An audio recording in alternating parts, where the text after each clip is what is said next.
I remember the exact moment my stomach dropped. My phone buzzed with a text that made the room spin. Apologize to my best friend's husband, or I'm filing for divorce. I read it 3 times, hoping it was some cruel mistake, a misdirected text, a prank. But it wasn't. The word sat there, cold and undeniable, like a knife twisting inside me. My hands shook as I tried to comprehend how the woman I had loved, trusted, and built a life with could type something so cruel. At first, I questioned myself. Had I done something wrong? Maybe she was upset about a forgotten anniversary, a missed dinner, something I hadn't noticed.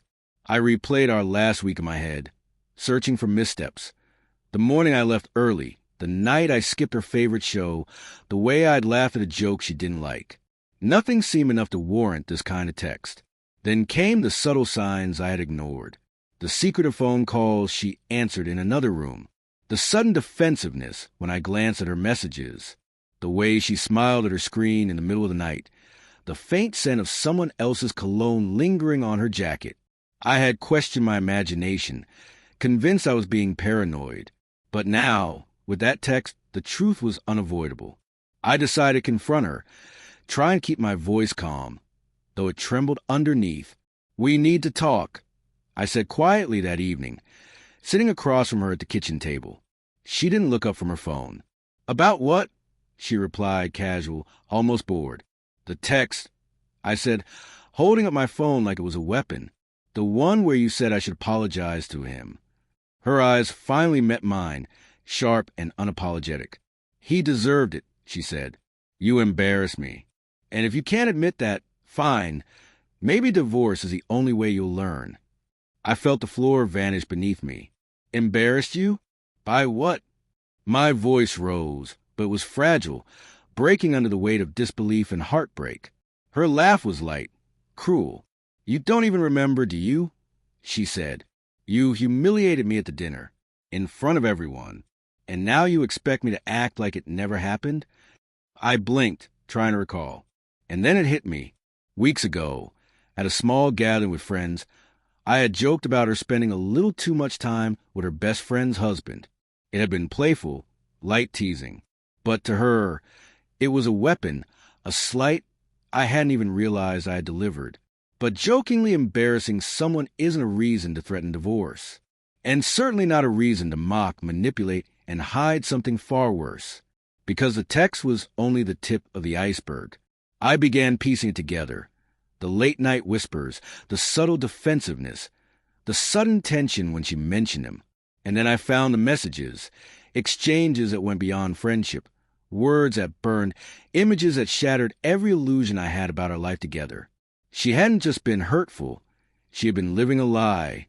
I remember sitting alone that night, phone in hand, staring at the glow from her messages. My chest felt tight, my head dizzy. Every memory we shared, the vacations, the quiet nights at home, the mornings in bed laughing, flashed like a slideshow, tainted now by betrayal. How much of it had been real? How much had been staged while she hid this secret life from me? Confrontation came the next day. I asked her to explain herself, to justify, to plead, anything. And she did.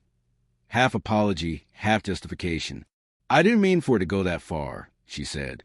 "But he understands me. Something you can't." I realized then that love alone doesn't save a relationship. Trust does. Respect does. And hers had been gone long before the text, long before betrayal. I didn't yell. I didn't cry. I simply listened, letting the hurt settle, letting clarity emerge from the fog. And I made a choice, not to fight, not to beg, but to leave, to preserve what little dignity I had left. Packing my things was quiet, methodical. I left the apartment, the life we built together, with a silent promise to myself. I would rebuild, slowly, piece by piece. I would reclaim my life, my self-respect, my trust in myself. The text still stings when I remember it. The humiliation, the heartbreak, the betrayal, they are etched in me. But so is the lesson. Love can't fix what dishonesty and cruelty destroy. And sometimes, walking away is the most courageous act of all. I learned that real strength isn't proving someone wrong. It's proving to yourself that you are enough, that you can survive betrayal, heartbreak, and manipulation and still rise. And in that quiet, painful aftermath, I finally felt free.